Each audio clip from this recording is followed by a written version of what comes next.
ఆ విజన్లో భాగంగా ఆ రోజు వైఎస్ఆర్సీపీ ప్రభుత్వంగా మనం వేసాం అడుగులు. గర్వంగా చెప్పచ్చు. రాష్ట్రంలో ఎవరు ఊహించని విధంగా, దేశంలో ఎప్పుడు జరగని విధంగా మొట్టమొదటిసారిగా గవర్నమెంట్ బడులన్నీ ఇంగ్లీష్ మీడియం కింద మార్చిన చరిత్ర ఎప్పుడైనా ఉంది అని అంటే అది వైఎస్ఆర్సీపీ ప్రభుత్వం. మొట్టమొదటిసారిగా గవర్నమెంట్ బడులలో ఇంతకుముందు ఎప్పుడు ఊహకు కూడా అద్దేటివి కాదు. ఎవరైనా ఎవరి దగ్గరికైనా వచ్చి గవర్నమెంట్ బడులు ప్రైవేట్ బడులతో ఎప్పుడూ పోటీ పడలేవు అనే మాటలు మనం అంతా వింటూ ఉంటాం.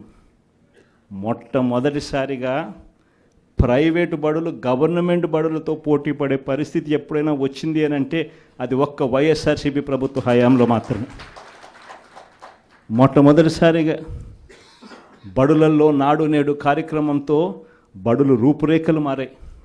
మొట్టమొదటిసారిగా 6వ తరగతి నుంచి ప్రతి క్లాస్ రూమ్లోనూ ఇంటరాక్టివ్ ఫ్లాట్ ప్యానల్స్తో డిజిటల్ బోధన ఎప్పుడైనా మొదలైంది అంటే అది వైఎస్ఆర్సీపీ హయాంలోనే మొదలైంది. మొట్టమొదటిసారిగా 3వ తరగతి పిల్లలకు టోఫుల్ ఒక పీరియడ్గా చేర్చి ఇంగ్లీష్లో వాళ్ళందరినీ కూడా ప్రావీణ్యత పెంచే విధంగా అడుగులు పడ్డాయి అని అంటే అది వైఎస్ఆర్సీపీ ప్రభుత్వ హయాంలో. మొట్టమొదటిసారిగా గవర్నమెంట్ బడులన్నీ ఇంగ్లీష్ మీడియం చేయడమే కాకుండా సిబిఎస్ఈతోనే ఆపకుండా సిబిఎస్ఈ దాకా కూడా ప్రయాణం జరిగింది మన హయాంలోనే. సిబిఎస్ఈ నుంచి ఏకంగా ఐబీ దాకా ప్రయాణం జరిగేది కూడా మన హయాంలోనే జరిగేట్టుగా చర్యలు తీసుకున్నాం. మొట్టమొదటిసారిగా 8వ తరగతికి పిల్లాడు వచ్చేసరికి పిల్లాడి చేతిలో ట్యాబులు. మొట్టమొదటిసారిగా గవర్నమెంట్ బడులలో పోయే పిల్లలకు రోజుకొక మెనూతో గోరుముద్ద. ఇవన్నీ మనం అడుగులు వేసినప్పుడు ఈ పిల్లాడు ఈ 10th క్లాస్కి వచ్చేసరికి అనర్గళంగా ఇంగ్లీష్లో మాట్లాడే పరిస్థితి. అది విజన్ అంటే. హైయర్ ఎడ్యుకేషన్లో ఎప్పుడు చూడని విధానం, ఊహకు కూడా ఎవరికి అందల.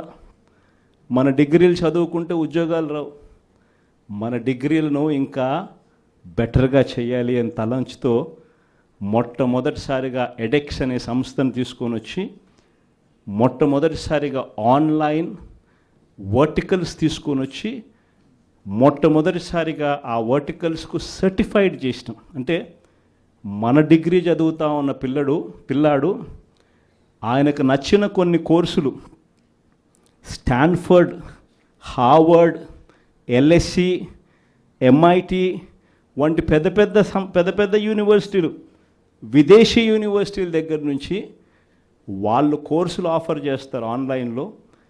మన పిల్లలు ఆ కోర్సులు ఇక్కడ తీసుకుంటాడు, తీసుకొని ఆ ఎగ్జామ్ రాస్తాడు. రాసిన ఆ ఎగ్జామ్కు ఆ యూనివర్సిటీ సర్టిఫికెట్ ఇస్తుంది. ఆ సర్టిఫికెట్ మన కరికులంలో భాగమవుతుంది. మన డిగ్రీ తీసుకున్న పిల్లోడు బయటకు వచ్చేసరికి ఆ పిల్లానికి 4-5 రకాల కోర్సుల్లో ఒక ఆక్స్ఫర్డ్ సర్టిఫికెట్, ఒక ఎల్ఎస్సి సర్టిఫికెట్, ఒక ఎంఐటి సర్టిఫికెట్, ఒక స్టాన్ఫర్డ్ సర్టిఫికెట్తో పాటు తన డిగ్రీ తన చేతికి వస్తుంది. అంటే రిస్క్ మేనేజ్మెంట్ కోర్సు ఎల్ఎస్సి ఇస్తుంది సర్టిఫికెట్,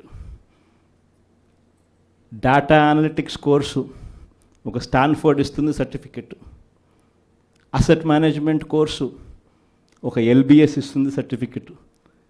ఇలాంటి సర్టిఫికెట్లతో పిల్లాడు బయటకు వచ్చి తన డిగ్రీ పొంది తన అప్లికేషన్ పెట్టుకుంటే ఎలాంటి ఉద్యోగాలు వస్తాయి అన్నది ఆలోచన చేసి ఆ పిల్లలకు విద్యా దీవెన, వసతి దీవెనతో సహా ఇవన్నీ ఏర్పాటు చేయడం అన్నది విజన్ అంటారు.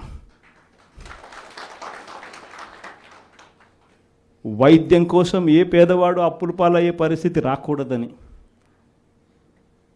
చదువులు వైద్యం ఈ రెండే మనిషిని అప్పుల పాలు చేసే పరిస్థితిలోకి నెట్టేస్తుందని, ఆ పరిస్థితి ఎప్పుడు రాకుండా చెయ్యాలి అని చెప్పి తాపత్రయపడి ఆరోగ్యశ్రీ పరిధిని ఏకంగా 3,300 ప్రొసీజర్లకు తీసుకొని పోయి ఏకంగా 25 లక్షల దాకా ప్రతి పేదవాడికి ఉచితంగా ఆరోగ్యశ్రీ అందేట్టుగా చేసి ప్రతి గవర్నమెంట్ హాస్పిటల్లోనూ నాడు నేడు పనులతో ఆ హాస్పిటల్ రూపురేఖలన్నీ మార్చి ప్రతి గవర్నమెంటు హాస్పిటల్లోనూ 0 వేకెన్సీ పాలసీ తీసుకొని వచ్చి జాతీయంగా చూస్తే స్పెషలిస్ట్ డాక్టర్ల కొరత 61%, 61% ఉంటే మన రాష్ట్రానికి వచ్చేసరికి స్పెషలిస్ట్ డాక్టర్ల కొరత మన రాష్ట్రంలో కేవలం 4%.